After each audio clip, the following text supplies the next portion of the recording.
नमस्कार, मैं प्रांशी राठौर और आप देख रहे हैं नेक्स्ट 9 न्यूज। शिवसेना के बाद राष्ट्रवादी कांग्रेस पार्टी दो गुटों में बंट चुकी है। महाराष्ट्र में एक बार फिर से सियासी जंग देखने को मिल रही है। जी हाँ, एक वक्त हम सभी ने देखा था कि महाराष्ट्र के पूर्व मुख्यमंत्री उद्धव ठाकरे और मुख्यमंत्री एकनाथ शिंदे के बीच सियासी जंग छिड़ती हुई नजर आई, शिवसेना पार्टी के नाम और चुनाव चिन्ह को लेकर। लेकिन आज जो सियासी लड़ाई देखने को मिल रही है, जो सियासी जंग देखने को मिल रही है, वो चाचा और भतीजे के बीच, यानी कि शरद पवार और अजीत पवार के बीच। अजीत पवार के गुट का साफ तौर पर यही कहना है कि एनसीपी पार्टी का नाम और चुनाव चिन्ह उनका है, लेकिन दूसरी ही तरफ शरद पवार के गुट का साफ तौर पर यही कहना है कि अजीत पवार के गुट की जिस तरह से दावेदारी देखने को मिल रही है वह अवैध है, असंवैधानिक है। और ऐसे में देखा जाए, बात अब चुनाव आयोग तक पहुंच चुकी है। जानकारी दे दें कि शरद पवार के गुट ने अब अपनी आखिरी दलीलें पेश कर दी हैं चुनाव आयोग में। आखिरकार चुनाव आयोग का फैसला क्या कुछ होगा? आखिरकार यहां पर एनसीपी पार्टी का नाम और चुनाव चिन्ह किस गुट को मिलेगा? आखिरकार ये फैसला किसके समर्थन में होगा? ये बेहद बड़ा अहम सवाल उठता है। तो आज हमारे इस खास रिपोर्ट के जरिए आपको जानकारी देने जा रहे हैं कि चुनाव आयोग आखिरकार किसके मुताबिक फैसला लेगा, आखिरकार यहाँ पर इन नियमों के तहत ये फैसला किसके पक्ष में जा सकता है। सुनिए जरा। महाराष्ट्र की सियासत में सियासी संकट थमने का नाम नहीं ले रहा है। शिवसेना पार्टी के दो गुटों में बंट जाने के बाद राष्ट्रवादी कांग्रेस पार्टी दो गुटों में बढ़ चुकी है। राष्ट्रवादी कांग्रेस पार्टी में टूट के बाद चुनाव आयोग में शरद पवार गुट ने अपनी आखिरी दलीलें पेश कर दी हैं। अब इंतजार किया जा रहा है कि आखिरकार चुनाव आयोग का फैसला क्या होगा। आखिरकार एनसीपी पार्टी का नाम और चुनाव चिन्ह किसे मिलेगा? जी हाँ, जानकारी दे दें कि अब सियासी गलियारों में कहा जा रहा है कि सितंबर के अंत या फिर अक्टूबर की शुरुआत में चुनाव आयोग का फैसला आ सकता है। जुलाई में टूट के बाद अजीत पवार गुट ने चुनाव आयोग में एनसीपी पार्टी के नाम और चुनाव चिन्ह को लेकर दावा किया था कि एनसीपी उनकी है। वही पवार गुट का कहना है कि पार्टी पर अजीत पवार की दावेदारी अवैध और असंवैधानिक है। चुनाव आयोग में दाखिल शरद पवार के हलफनामे ने महाराष्ट्र में सियासी हड़कंप मचा दिया है। पार्टी में टूट के बाद पहली बार शरद पवार ने स्वीकार किया कि अजीत पवार के साथ एनसीपी के 40 विधायक हैं। पवार ने इन विधायकों पर अयोग्यता की कार्रवाई शुरू करने की इजाजत भी चुनाव आयोग से मांगी है। ऐसे में अब इंतजार किया जा रहा है कि आखिरकार चुनाव आयोग का फैसला क्या कुछ होगा। जानकारी दे दें कि चुनाव आयोग ने 9 सितंबर की आखिरी डेडलाइन भी शरद पवार के गुट को दी थी। अब ऐसे में यहाँ पर चर्चा हो रही है कि आखिरकार फैसला क्या कुछ हो सकता है। कुछ बड़ी वजह सामने आई है, वहीं यहाँ पर कुछ दावे भी किए जा रहे हैं कि आखिरकार किन नियमों के तहत चुनाव आयोग अपना फैसला सुना सकता है एनसीपी पार्टी के नाम और चुनाव चिन्ह पर। दरअसल जानकारी के लिए आपको बता दें कि राजनीति पार्टियों में चुनाव चिन्ह विवाद सुलझाने का अधिकार निर्वाचन आयोग के पास है। द इलेक्शन सिंबल ऑर्डर 1968 के तहत चुनाव आयोग विवादों को सुलझाने का काम करती है। द इलेक्शन सिंबल ऑर्डर 1968 के आर्टिकल 15 में चुनाव चिन्ह तय करने के बारे में जिक्र किया गया है।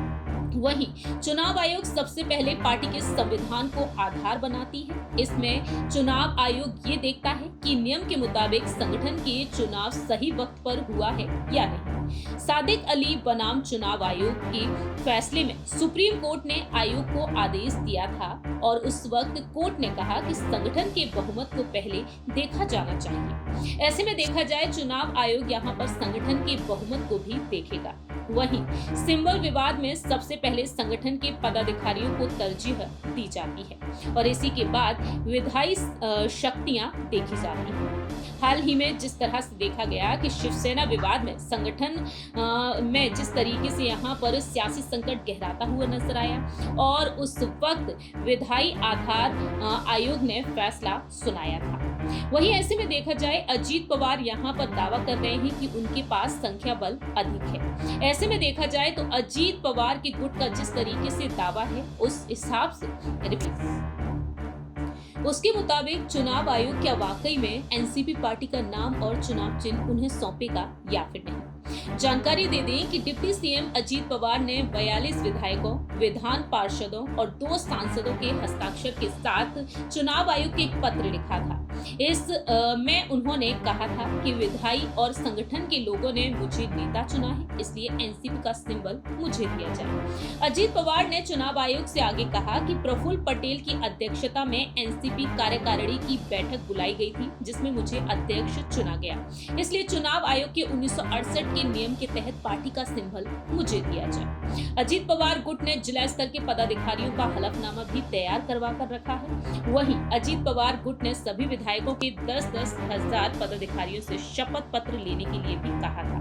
ऐसे में देखा जाए तो चुनाव आयोग अजीत पवार के गुट के इस दावे को ध्यान में रखते हुए भी फैसला सुनाएगा। लेकिन आखिरकार यहाँ पर शरद पवार का क्या कुछ कहना है। शरद पवार ने ईमेल के जरिए चुनाव आयोग को जवाब भेजा। उनका कहना रहा कि 10 जून को दिल्ली में राष्ट्रीय कार्यकारिणी की बैठक हुई, जिसमें प्रफुल्ल पटेल ने मेरे नाम को अध्यक्ष के लिए प्रस्तावित किया और सभी सदस्यों के समर्थन में मैं अध्यक्ष बना था। आयोग में आने से पहले अजीत पवार गुट ने आंतरिक फोरम में कोई शिकायत दाखिल नहीं की। अजीत पवार विवाद के आखिर तक मुझे अध्यक्ष बताते रहे। ऐसे में सिंबल पर विवाद कहां से आता है। शरद पवार के गुट का कहना है कि महाराष्ट्र से बाहर भी हमारा जनाधार है, संगठन, विधायक और सांसद है। ऐसे में महाराष्ट्र के नेताओं की संख्या के आधार पर सिंबल का विवाद तय नहीं हो सकता। एनसीपी के संविधान का हवाला दिया गया शरद पवार की तरफ से। पार्टी संविधान के अनुच्छेद 21(3) में कहा गया है कि विवाद की स्थिति में वर्किंग कमेटी ही कोई फैसला कर सकती है और पार्टी के संविधान में बदलाव और मर्जर से जुड़े फैसले लेने का अधिकार इसी कमेटी को दिया गया है। ऐसे में इस दलील में कहा गया है कि जब हमने कार्रवाई के लिए याचिका दाखिल की, तब अजीत पवार ने आयोग में सिंबल पर दावा किया। उन्होंने आयोग से कहा कि अजीत खेमे के विधायकों ने बागी विधायकों की तरह बर्ताव किया, इसलिए उन सभी पर कार्रवाई की इजाजत दी जाए। अब यहाँ पर सवाल खड़े होते हैं कि आखिरकार चुनाव आयोग किस लिहाज से फैसला सुनाएगा। क्या वाकई में शरद पवार को यहाँ पर एनसीपी पार्टी का नाम और चुनाव चिन्ह मिलेगा या फिर नहीं, ये बेहद बड़ा अहम सवाल बनता है। ऐसे में यहाँ पर देखा जाए तो 3 बड़ी वजह भी सामने आती है। जानकारी देते हैं कि प्रफुल्ल पटेल ने दावा किया कि चुनाव आयोग सितंबर के अंत तक सिंबल पर फैसला सुना सकता है। उनका कहना है कि अजीत पवार के पास ही असली एनसीपी है। दूसरी ही तरफ देखा जाए तो पुणे में कार्यकर्ताओं से बातचीत के दौरान शरद पवार के गुट के प्रदेश अध्यक्ष जयंत पाटिल का कहना रहा कि अगर हमारे सिंबल साजिश कर छीना जाता है तो महाराष्ट्र की जनता बीजेपी को अगले चुनाव में सबक सिखा देगी। अब देखना यही दिलचस्प होगा कि आखिरकार यहाँ पर शरद पवार को एनसीपी पार्टी का नाम और चुनाव चिन्ह मिलता है या फिर नहीं, या फिर वाकई में यहाँ पर जिस तरह से उद्धव ठाकरे के साथ हुआ है, क्या वाकई में जिस तरह से उद्धव ठाकरे से शिवसेना पार्टी छिन गई और उसका चुनाव चिन्ह छिन गया, क्या वाकई में शरद पवार से भी यहाँ पर एनसीपी और चुनाव चिन्ह छिन जाएगा।